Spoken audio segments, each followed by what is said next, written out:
இத பாரு, நிறைய டைமென்ஷன் இருக்கு, நிறைய யூனிவர்ஸ் இருக்கு, நிறைய எர்த் இருக்கு. அதே மாதிரி நிறைய பென் டென்னிசன்களும் இருக்காங்க.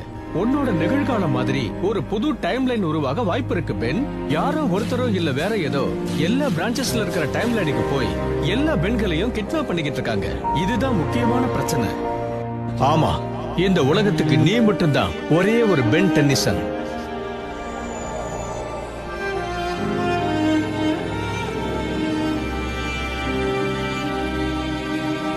சரி, இப்ப என்ன பண்ணணும்னு சொல்லுங்க. இதெல்லாம் எங்க ஆரம்பிச்சதோ அந்த இடத்துக்கு போகணும். முதல்ல இருந்து ஆரம்பிக்கணும்.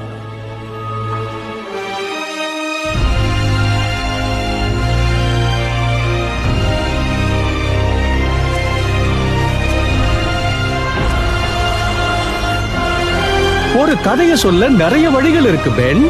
ஆனா அத நல்ல இன்ட்ரெஸ்டிங்கா சொல்லணும். அந்த கதையோட முடிவு யாருக்குமே தெரியக்கூடாது.